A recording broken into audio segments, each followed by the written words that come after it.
This is Glow in the Dark Radio.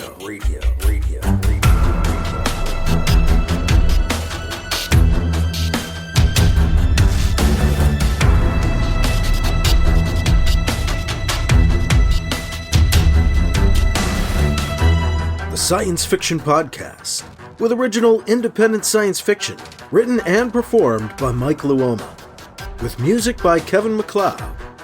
The Vatican Assassin Trilogy and The Adventures of Alibi Jones by Mike Luoma are available in ebook, trade paperback, and audiobook wherever you find your books online. Get links and details at glowinthedarkradio.com.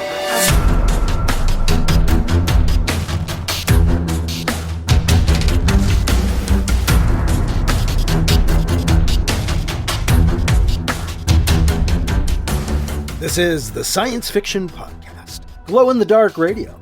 I'm your host, your writer and reader, Mike Luoma, and I've got Chapter 11 of Alibi Jones and the Hornet's Nest coming up on this episode as The Adventures of Alibi Jones Chronological Omnibus continues on Glow in the Dark Radio. Alibi Jones and his Covert-Ops team are on their very first mission as they work undercover, posing as gray market traders and shippers out on the fringes of the Solar Alliance. They just sold a shipment of supposedly stolen lobster to crime lord Tony Yang on his planet Argentium. But they're really there to steal back some stolen alien tech. Devrizium technology Yang himself stole. While they were working on that side of their mission and sending their Lieutenant Brisby and Emily Brown back into Yang's to see Yang on the pretense of selling him haggis, well, as that's going on, Alibi discovers that Yang has kidnapped his old friend, Krish. With Brisby and Emily trying to get back into the compound through the front door, Alibi and Kat tried to sneak in through the back, using some stealth updates Krish sent through to Alibi's wand device. The nullification field from the wand should cover Alibi and Kat as they sneak through Yang's compound, which is where we pick things up in Chapter 11 of Alibi Jones and the Hornet's Nest on this episode of Glow in the Dark Radio. Glad to be able to bring you this episode of Glow in the Dark Radio. Had a scare last week where one of my hard drives got corrupted. Took out the computer, the whole thing went down for a bit. I got the computer back, but the hard drive does seem to be corrupted. And, well, now I'm waiting on a new drive to come, and I just got a new cable to allow me to try to retrieve what I can off of the old hard drive. I also use backups, so I should be able to get back what I lost, but at this point, I've lost a lot of photos and footage of the stonework that I've been covering. Didn't lose too much audio, I don't think, so we should be okay on this ground. But I'll tell you, it's been quite a week. Hard thing to deal with, losing that much of your stuff. You know? Man. So that's why the podcast, usually I get it done, I get it out early to my patrons, but this week it's actually running a little bit late, so my apologies for that. I've tied up my computer making a copy of that hard drive. It's a solid state drive, SSD, so they recommend you make a physical copy, which I did onto another hard drive, before trying to retrieve the data that's on there, just so that you're not continually going back into the already corrupted device. And I thought that was going to take a couple hours. It took like 12. So it really tied things up yesterday far longer than I ever thought they would. But I ended up binge watching the new Marvel thing, Wonder Man, which was pretty good. I love Ben Kingsley as the pseudo Mandarin, and he was fantastic in this. So was Yaha. I'm not sure of how to say his name, but I'm going to have to learn it because the guy who played Wonder Man was quite good. I think it takes a little bit something more to play an actor who's acting so that you're playing him in two different frames of mind. And yeah, and because sometimes actors act out at everyday life as well. So yeah, it was well done. A well done series from Marvel. And it kept me busy while my hard drive was being copied. So once I've got the podcast out, I'm going to be going back and hopefully retrieving some data. We'll see what happens.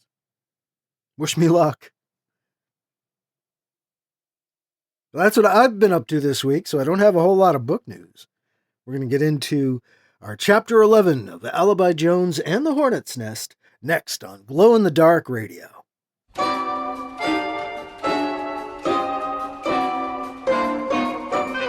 The Flash Pulp Podcast. 3 to 10 minutes of fiction brought to you thrice weekly. Now it's 3 apocalypses in one. Yeah! Suffering from tough, stuck-on humans. Well, 20 hellish hours of suffocation in the all-encompassing web of Karwik the Spider God will get them right out. Too many brains lying around? The ravenous mouths surrounding zombie-fighting Ruby will quickly clean those up. Nosy neighbors, infect them with the murder plague, and watch as they dissolve into paranoid maniacs bent on the preemptive assassination of their friends and family. Why stop at one end of the world when you can have all three? You can find them all at flashpulp.com or search for them on iTunes.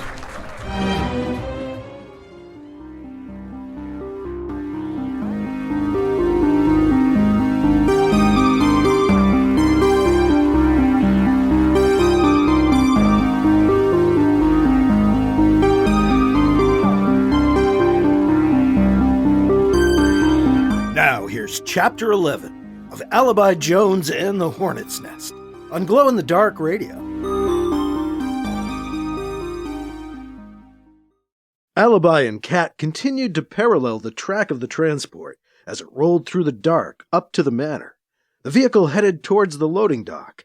As it pulled in, Alibi and Kat walked up between two other vehicles that were already parked and unloading. "Remember, Kat," Alibi said, "act like you know what you're doing. If you can, pick up something and carry it with you. Follow me in." Alibi walked to the loading dock and hopped up. He turned and helped Kat climb up onto the dock. They walked through the crowd of workers unloading big cargoes from the earlier arrivals. A crate caught Alibi's eye, and he walked over to it. He gestured for Kat to join him. They pushed their crate into the line of cargo heading inside the manor and walked in with the rest of the grunts bringing in the delivery. So far, so good. Uh-oh. Alibi saw the cook he'd offloaded with earlier walk into the corridor. He turned his face away fast as he could, hoping the man wouldn't see him. Alibi kept his gaze fixed on the crate as they passed the cook in the hallway. "Hope he doesn't recognize me." He didn't seem to. Alibi breathed a little easier as they made their way down the hall unmolested. "This cargo must not be as valuable as our lobster, or doesn't require refrigeration." They were being directed to a different storage section entirely. "Stay right next to me, Kat, to be sure the wand's field covers you, too," Alibi reminded the doctor. Then he pushed the crate to the side of the hallway, partially blocking the entrance to a side corridor. "Hey!" the guy pushing the crate behind them yelled. "Sorry, gotta rest a minute, this sucker's heavy," Alibi said to him. "Go around." The guy gave Alibi a dirty look. "Candy ass," he said. Alibi shrugged. The guy turned back to his crate and pushed it past theirs. Soon the rest of the line was going past. Alibi and Kat slinked around their crate. Using it for cover, they ducked down the side hallway, away from the line of offloading cargo. Once out of sight, Alibi pulled out the wand and looked up the manor plans. There was an elevator near them, if he remembered correctly. He found it on the plans. To Alibi's pleasant surprise, Krish's mods actually let him call it. They tensed as they waited for the car to arrive, ready for confrontation, although they were unarmed. The elevator doors opened on an empty car. They looked at each other, surprised by their good fortune. Alibi gestured for Kat to go ahead. and followed him in. Using the wand, Alibi told the elevator to go down to the second floor below ground, where Krish was being held. They pressed themselves against the wall of the car as the doors opened. Nothing. Evidently, the nullifier was working. Their presence seemed to have gone undetected. Not too far now, Alibi said. They exited, looked around. They were in a long, windowless hallway, doors on opposite sides every few meters. No one else was in the corridor. Alibi led Kat down to a branching hallway. A short jog, and they were in front of the door behind which Alibi hoped to find Krish and the power source. Locked. Alibi called up Krish's program pack again to see if he could unlock it. The door slid open. They were greeted by a, "Hey!" Alibi felt Kat slip past him. Kat flashed across the room and onto the back of the guard who'd made the noise. Alibi knew he couldn't bring a weapon into the manor. Even with the field nullifier, it was too risky. Weapons were so easily detected. He'd hoped to get one off of a guard, but the opportunity hadn't presented itself yet. Kat, however, had built-in weapons, vestigial claws most Dakur kept retracted. The guard called out again, but his cry became a gurgle as his throat was clawed open from behind. As he staggered, trying to throw off Kat, the Dakur reached around again and raked his claws across the man's face, leaving 4 rough-gouged furrows welling up with blood. Flailing, the man fell to his knees. He collapsed onto his stomach, with Kat on his back. Alibi strode up and grabbed the man's blaster. Kat jumped off. Alibi leveled a single shot at the back of the man's head. Fwash! The body went limp. Alibi listened for alarms. Still quiet. "Alibi Jones?" Krish said, breaking the silence as he emerged from the shadows. "And Kit?"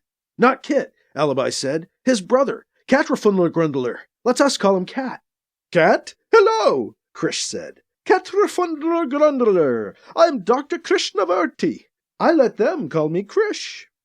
"Hello, Krish," Kat said. "Now that the introductions are over," Alibi said, "we've got to get you and that power source out of here." "Ah, yes, the power cell. Over here," Krish said. He led Alibi and Kat over to a metal lab table. The power cell was a small chrome ball, about the size of a golf ball, floating over the table inside of a clear box. "There she is. They expected me to tell them how to plug it in," Krish said. "Make it work. I asked them where their Devrizium power interfaces were. They had no idea." "Can we just, carry it?" Alibi asked. "In that box, like that?" "Yes, sure," Krish said. "It's not doing anything right now. It's the suspension field inside the box that has it floating even. Not its own power." He reached over and grabbed the box, lifting it up off the table. "I can even carry it." "Good, you do that," Alibi said. The lights in the room turned red. Alarms began to sound. "Stay quiet," Alibi said to Kat and Krish. "I don't think we set this off. Don't know what caused it, but I don't think it was us. Wonder if it was Emily and Brisby." After about 2 minutes, the alarms stopped sounding, but the lighting remained emergency red. "I think we better wait this out," Alibi said. "Krish, put the box back on the table. Kat, let's see if we can't get the dead guy out of sight somehow." Alibi and Kat dragged the body back behind the lab table, semi out of sight. Krish put the power cell back. They waited. The lighting shifted back to normal white light. In the regular lighting, a puddle of blood on the floor was a bit more obvious. Alibi wondered if they should try to clean it up. The room's door opened. "Yang said to have him stay here with the scientists for now, until the safe ships clear off," a voice said in the hall. Brisby and Emily were pushed into the room. Alibi and Kat scrambled to the sides, trying to stay out of sight as long as they could and find a good place to attack from. Alibi brought his borrowed blaster down level with the doorway as one of Yang's security guards walked through it. Fwash! Alibi's shot seared the man's skull in half, burning the top clean away. He dropped. Alibi looked down at the blaster. It was a lot more powerful than the ones they used inside the Solar Alliance. Fwash! Someone shot at him from the hallway. Alibi ducked and rolled for cover next to the door. He saw a gun, an arm, and the side of a head start to lean through to look inside the room, and took aim. Fwash! The blast burned away the man's arm, the blaster, the side of his skull, and some of his face. The victim pitched backwards to the floor. Alibi jumped over to the doorway where the two fell. Alibi? Emily asked. Yep, he said. He tried to pry the surviving blaster out of the hands of the first guard, worked it free. He looked up and down the hall, making sure it was empty, before heading back inside the room. Hello, he said as he reached Emily. He went to hand her the blaster, before seeing she had manacles on her wrists. Kinda hard to shoot, she said, holding out her bound hands. Yang said it was for our own protection. Some enemies of his were attacking, he said. Got really paranoid. Wanted to lock us away. Good to see you, Brisby said. Were there just those two guards with you? Alibi asked. Emily nodded. Hold on, Alibi said. Hold out your hands. Brisby and Emily held out their bound wrists towards Alibi. He looked at the blasters in his hands. That's not going to work. Can't blast them off. Not without taking off their hands and arms, too. Maybe the wand's mods can help. He put down one of the blasters, brought out the wand, and keyed through Krish's security package upgrade to see if he could get their locks open. Krish, can this unlock their manacles? Does it have an override for them? Alibi asked, realizing he had the program's source with him right there. He'd almost forgotten he could ask. Yes, Krish said. He trundled over to Alibi and stretched out his hand for the wand. Alibi gave it to him. Krish pressed a couple of keys and the manacles popped open on both Brisby and Emily. Ha! Yang had no idea what he was doing when he brought me in under his roof. Alibi handed Emily a blaster, then took his wand back from Krish. What about me? Brisby asked. Don't I get a blaster? Kill a guard, get a blaster, Alibi said. Easy as pie. Brisby frowned. We soon may have plenty of chances to get you a gun, Brisby, Alibi said. Careful what you wish for.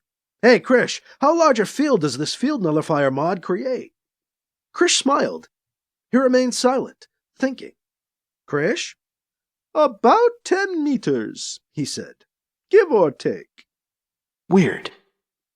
Alibi felt like Krish was lying to him. But why would he lie about the size of the field? So it can surround all of us if we stick close together? Yes, Krish said. It should work as well for us getting out as it did getting you and Kat in. I hope. Alibi hoped Krish wasn't exaggerating about the field. Okay, let's go then. Krish, grab the power cell. We'll take the elevator Kat and I came down on. It's big enough for us all. Alibi led Kat, Brisby, Krish, and Emily down the hallway towards the main corridor and the elevator. As they approached the end of their hall, Alibi motioned to the others to get back against the wall. Emily kept armed watch behind them as Alibi inched up to glance around the corner into the main corridor. Fwash! Alibi ducked back. At least one of Yang's guards was near the elevator. Alibi saw him just before he fired. Trying to target from that memory, Alibi leaned out to shoot back. Fwash! Ugh! A grunt came from around the corner as Alibi pulled back around. Alibi dared another glance. The guard was grabbing his shoulder. Alibi brought the blaster up again. Fwash! The guard flew backwards down the hall. Half the top of his torso burnt away. Alibi glanced back and forth. The rest of the corridor was empty. He motioned for the others to follow him, out around the corner to the elevator. Luck was with them. The elevator car was on their floor. The doors opened. Alibi turned to hurry the others in past him. Brisby came up last, having stopped to grab the guard's blaster. Alibi kept his back against the elevator door, keeping it open. Blaster in his right hand, the wand in the other. Go, Alibi said. Move it, come on. Krish and Kat slipped past him. Emily jumped through. Brisby motioned for Alibi to go ahead of him. No, you go, Alibi said. After you, Brisby said. Go, Alibi repeated. The two men moved simultaneously, jamming each other in the doorway. Damn it, Brisby! Alibi cursed. A jerk of his shoulder and Brisby tumbled into the elevator ahead of him. Alibi stumbled, his feet flying out from under him as he twisted and dropped. He spread his arms to break his fall. Kat tried to catch him as the elevator doors slid shut. Alibi's left hand was still in the track of the elevator doors below their sensors. Crunch!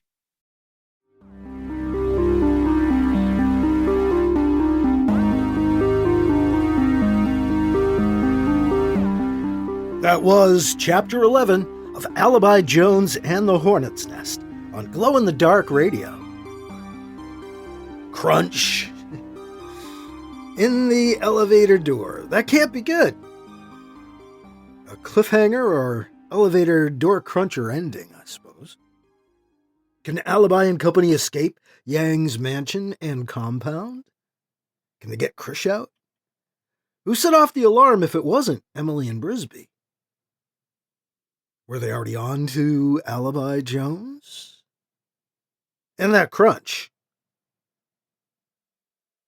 Join me on our next episode and see what happens next in Alibi Jones and the Hornet's Nest on Glow-in-the-Dark Radio. Well, the computer seems to be working, and once I've put out today's podcast, I'll be doing some recovery, hopefully, of what was on the now corrupted SSD, solid-state drive, that has shit the bed. I'm hoping there's still stuff on there. Retrievable stuff. But yeah, some digital forensics in the future. And we'll find out what kind of crunch Alibi and company are dealing with when we get back to Alibi Jones and the Hornet's Nest on our next episode. That is all for this week. I'm your host, your writer and reader, Mike Luoma. Thank you again for listening to Glow-in-the-Dark Radio.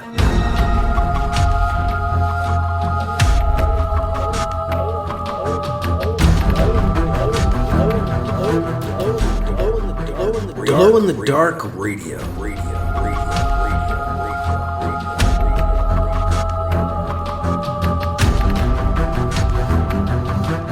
This podcast presentation is copyright 2026 by Michael F. Luoma and is protected under a Creative Commons Attribution, Non-Commercial, No Derivatives 4.0 International License, CC by NCND 4.0. Music by Kevin MacLeod.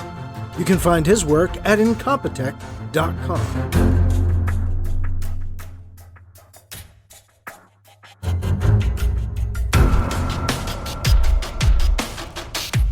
Mike's books are available in ebook, paperback, and audiobook, wherever you find books online. Get links and more details at glowinthedarkradio.com and mikeluoma.com. This has been a presentation of Glow in the Dark Radio.